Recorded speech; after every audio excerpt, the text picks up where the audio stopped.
Hello friends, welcome to our YouTube channel. ഇന്ന് ഇസുവിൻ്റെ birthday വ്ളോഗിൻ്റെ part 2 ആണ് കേട്ടോ. രാവിലെ അമ്പലത്തിലൊക്കെ പോയി വന്നവൻ നല്ല ഉഷാറിലായിരുന്നു.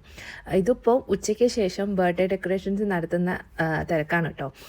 അവിടെ നിന്ന് രാവിലെ ഞങ്ങൾ അമ്പലത്തിൽ പോയപ്പം അവിടെ നിന്ന് ചായയൊക്കെ കുടിച്ചിട്ടാണ് വന്നത്. അവിടെ ഗോതമ്പിൻ്റെ ഉപ്പുമാവും അച്ചാറും ആയിരുന്നു. പൊതുവേ എനിക്ക് ഉപ്പുമാവ് ഇഷ്ടമില്ലാത്ത ഒരാളാണ്, ബട്ട് അച്ചാർ എൻ്റെ ഫേവറേറ്റ് ആണ്. അതുകൊണ്ട് തന്നെ സംഭവം രണ്ടും കൂടി ആയപ്പം കഴിക്കാൻ നല്ല രസമുണ്ടായിരുന്നു. അവിടെ നിന്ന് ഇസ് കുറച്ച് ഉപ്പുമാവേ കഴിച്ചുള്ളൂ കേട്ടോ. അവനും ഉപ്പുമാവിൻ്റെ ആളല്ല. പിന്നെ വീട്ടിൽ വന്ന് കുറച്ച് ഫ്രൂട്ട്സൊക്കെ കഴിച്ച് ആളങ്ങുറയും പോയി. ഞങ്ങൾ വീട്ടിലെത്തിയപ്പോൾ തന്നെ 12 മണി എന്തോ ആയിണ്ടായിരുന്നു.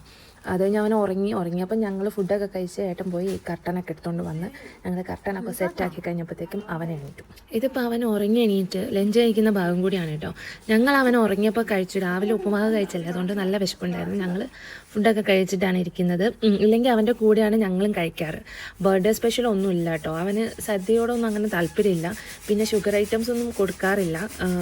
കൂടുതലും ഞങ്ങൾ ഷുഗർ ഐറ്റംസ് ഒന്നും ബേക്കറി ഐറ്റംസ് ഒന്നും ഇപ്പം കൊടുത്തിട്ടില്ല. എവിടെയെങ്കിലുമൊക്കെ പോകുമ്പോൾ മാത്രമേ ആരെങ്കിലും കൊടുത്താലും അത് പകുതിയെ കൊടുക്കാറുള്ളൂ, ബാക്കി ഞങ്ങൾ അങ്ങ് കഴിക്കും. അതുകൊണ്ട് പായസം ഒന്നും ഉണ്ടാക്കിയില്ല. പായസം അവൻ കഴിക്കാനാവുമ്പോൾ ഉണ്ടാക്കിയിട്ടല്ലേ കാര്യമുള്ളൂ. അവന് കൊടുക്കാണ്ട് അവൻ്റെ ബർത്ത്ഡേ പായസം ഞങ്ങൾ കുടിച്ചിട്ട് കാര്യമൊന്നുമില്ലല്ലോ. അതുകൊണ്ട് ഞങ്ങൾ പായസം ഒന്നും ഉണ്ടാക്കില്ല. ഫുഡിൽ സ്പെഷ്യലായിട്ടൊന്നും ഞങ്ങൾ ചെയ്തിട്ടില്ല. അത് കാര്യം നിൽക്കട്ടെ. ഇതിപ്പോൾ നമ്മൾ ബർത്ത്ഡേ ഡെക്കറേഷൻ നടത്താണല്ലോ. തമിഴിൽ കണ്ടാൽ നിങ്ങൾ വിചാരിക്കും ഏതോ പ്രൊഫഷണൽസ് ചെയ്തതാണെന്ന്. പക്ഷെ അല്ല, തോന്നുന്നില്ലെങ്കിൽ എനിക്ക് തോന്നിയിട്ടോ. കാരണം ഫസ്റ്റ് ബർത്ത്ഡേ ഒരു ടീം വന്ന് ചെയ്തതാണ്. എല്ലാം ചെയ്ത് വന്നപ്പോൾ എനിക്ക് ഇത് അതുപോലെ തോന്നി. ഒരു നല്ല ഒരു തീം ഡെക്കറേഷൻ പോലെ തോന്നി. ഈ ഐഡിയ എൻ്റെ മാത്രമാണ് കേട്ടോ. ചിലപ്പോൾ എനിക്കങ്ങനെ തോന്നുന്നതായിരിക്കും. എനിവേ, ഞാൻ പിൻട്രസ്റ്റിൽ നോക്കി കണ്ടുപിടിച്ചൊരു തീം, അതിന് പറ്റിയ ഐറ്റംസൊക്കെ ആമസോണിൽ നിന്ന് വാങ്ങിയതാണ്. ഞാൻ എന്തുണ്ടെങ്കിലും എന്ത് കാര്യം ചെയ്യാനാണെങ്കിലും ഫസ്റ്റ് ഞാൻ പിൻട്രസ്റ്റിൽ ഐഡിയ നോക്കും കേട്ടോ. അതിൽ ഒരുപാട് ഐഡിയാസ് വരുമല്ലോ. അപ്പം അതിന് ഇഷ്ടപ്പെട്ട ഏതെങ്കിലും ഒന്ന് എടുത്തിട്ട് അത് വെച്ചിട്ടാണ് ബാക്കിയെല്ലാം സെലക്ട് ചെയ്യുക. അപ്പോൾ ഇതൊരു റേസിംഗ് കാർ തീമാണ്. ഈ തീം വെച്ചിട്ട് ഞാൻ എവിടെ സെർച്ച് ചെയ്തിട്ട് എനിക്കൊരു ഉദ്ദേശിച്ച സാധനം കിട്ടിയില്ല. ശരിക്കും റേസിംഗ് കാർ തീം എന്ന് പറഞ്ഞാൽ ഒരു റെഡ് കളറാണല്ലോ. പക്ഷെ എനിക്ക് ആ റെഡ് കളറിലോട്ട് താല്പര്യം ഉണ്ടായിരുന്നില്ല. അതുകൊണ്ട് തന്നെ വേറൊരു രീതിക്ക് കൊണ്ടുവരാൻ വിചാരിച്ചിട്ട് ഞാൻ തീം പിൻട്രസ്റ്റിൽ നിന്ന് എടുത്തിട്ട് എല്ലാം സെപ്പറേറ്റ് വാങ്ങി. ബലൂൺസ് ആണെങ്കിലും ഒരു കളർ തീം വെച്ചിട്ട് അത് ആമസോണിൽ നിന്ന് വാങ്ങി സെലക്ട് ചെയ്തു ഒരു സെറ്റ്.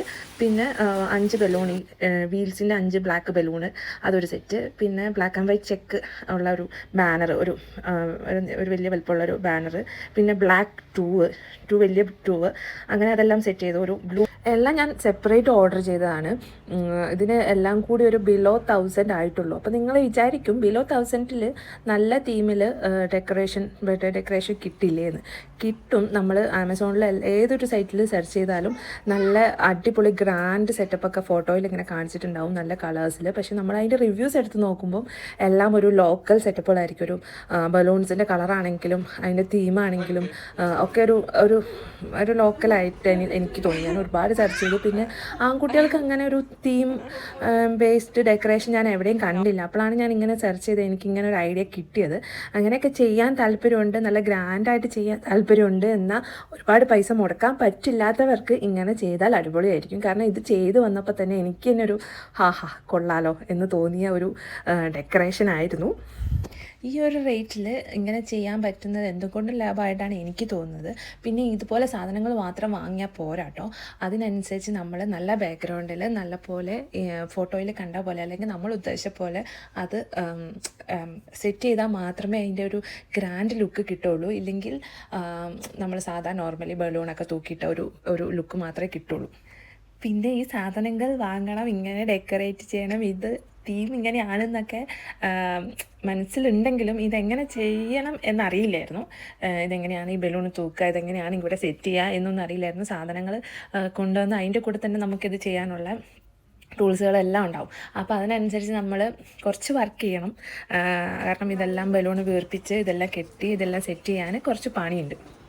പിന്നെ കുട്ടികളുണ്ടെങ്കിൽ അവർ തീരെ സമ്മതിക്കില്ല. യേസു ആണെങ്കിൽ ഇതിൻ്റെ ഇടയ്ക്ക് കച്ചറ അങ്ങനെ നടക്കുകയാണ്. അവന് എന്തെങ്കിലും എടുത്താൽ ഞങ്ങളെന്തെങ്കിലും എടുത്താൽ അത് തന്നെ അവന് വേണം, ഞങ്ങളെന്തെങ്കിലും ചെയ്താൽ അത് തന്നെ അവന് ചെയ്യണം, ഞങ്ങളെന്തെങ്കിലും പറഞ്ഞാൽ അത് തന്നെ അവന് പറയണം. പിന്നെ ബലൂണിന് അങ്ങോട്ടും ഇങ്ങോട്ടും അടിയും വഴക്കൊക്കെ ആയി. അവൻ്റെ ദേഷ്യം പിടിക്കുന്നൊക്കെ ഉണ്ട് അതിൻ്റെ ഇടയ്ക്ക്. പിന്നെ എല്ലാവരും കൂടി ഇരിക്കുന്നതുകൊണ്ട് അവനൊരു ഭയങ്കര സന്തോഷമാണ്. അവൻ ഇങ്ങനെ ഓരോന്ന് ചെയ്തിങ്ങനെ ഓരോരുത്തരിങ്ങനെ നടക്കും. മറ്റേ ബലൂണൊക്കെ, ആ വീലിൻ്റെ ബലൂണൊക്കെ അവനവിടെ കൊണ്ടിട്ടതാണ്. എല്ലാം തട്ടിത്തെറിപ്പിച്ച് ഇപ്പം തന്നെ പൊട്ടിക്കുന്നുള്ള അവസ്ഥയായിട്ടുണ്ടായിരുന്നു.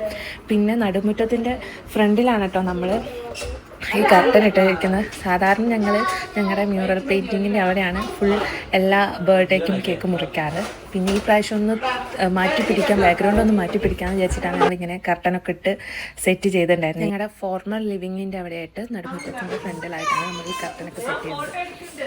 അത്യാവശ്യം സ്ഥലമുണ്ട്, അതുകൊണ്ട് തന്നെ പിന്നെ വലിയ പരിപാടിയൊന്നുമല്ല. നമ്മൾ കുറച്ച് പേരും എൻ്റെ അമ്മയും പിന്നെ ഏട്ടൻ്റെ ഫ്രണ്ട്സും മാത്രമേ ഉണ്ടായിരുന്നുള്ളൂ.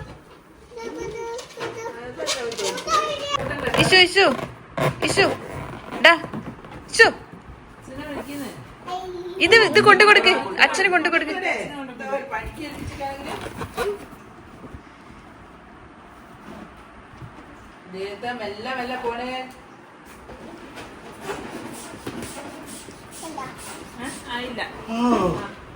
ഈ കൂടെ ഞങ്ങൾ രാവിലെ പോയപ്പോൾ വാങ്ങിയതാണ്. ബുവ വാങ്ങിക്കൊടുത്താണ് കേട്ടോ അവന്.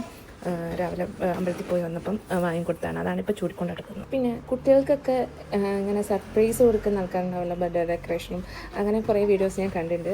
ഏറ്റവും നല്ലൊരു സംഭവം എന്ന് വെച്ചാൽ ഇവരെ കൂട്ടിയിട്ട് നമ്മൾ ഡെക്കറേഷൻ നടത്തുകയാണ് ഏറ്റവും നല്ലത്. കാരണം ഇവർക്ക് ഇസുവിന് അറിയാം അവൻ്റെ ബർത്ത്ഡേ ആണെന്ന്. ഇസുവിൻ്റെ ബർത്ത്ഡേ അല്ലേ, ഇസുവിൻ്റെ ഹാപ്പി ബർത്ത്ഡേ അല്ലേ, ഇസുവിൻ്റെ ഹാപ്പി ബർത്ത്ഡേ അല്ലേ എന്ന് ഇവനിങ്ങനെ ചോദിച്ച് നടക്കും. പിന്നെ ഇതിലൊക്കെ ഇങ്ങനെ ചെയ്യുന്ന കാണുമ്പോൾ അവന് തന്നെ ഒരു സന്തോഷം. ഇസുവിൻ്റെ ഹാപ്പി ബർത്ത്ഡേ അല്ലേ ഇത്, ബലൂണില്ലേ എന്നൊക്കെ പറഞ്ഞ് അവനിങ്ങനെ ഭയങ്കര ഹാപ്പി ആയിട്ടാണ് നടക്കുന്നത്. അപ്പം അത് കാണാൻ തന്നെ ഇത് നമ്മൾ ഡെക്കറേറ്റ് ചെയ്ത് കേക്ക് മുറിക്കുന്നതിനേക്കാൾ രസമാണ്. അങ്ങനെയൊക്കെ ചെയ്യാൻ ആഗ്രഹമുണ്ടെങ്കിൽ ചെയ്യാം. അതായിരിക്കും അവർക്കും നമുക്കും കൂടുതൽ സന്തോഷമാവുക. ഇതല്ല ഫൈനൽ ലുക്ക്. നമ്മൾ വാങ്ങിയ സാധനങ്ങളൊക്കെ സെറ്റ് ചെയ്ത് കഴിഞ്ഞ് ഇനി കുറച്ച് ബലൂണും കൂടെ സെറ്റ് ചെയ്യാനുണ്ട്, പിന്നെ ടേബിൾ സെറ്റ് ചെയ്യാനുണ്ട്. അതൊക്കെ കൂടെ കഴിഞ്ഞാലേ നമ്മുടെ ഫൈനൽ ലുക്ക് ആവുള്ളൂ. പിന്നെ ആ ഫാസ്റ്റ് ഞാൻ ആമസോണിൽ നിന്ന് വാങ്ങിയതാണ് കേട്ടോ. ഇനി ലിങ്ക് ആർക്കെങ്കിലും വേണമെങ്കിൽ കമൻറ്റ് ചെയ്യുക, പിന്നെ ലൈക്ക് ചെയ്യുക, സബ്സ്ക്രൈബ് ചെയ്യുക. താങ്ക്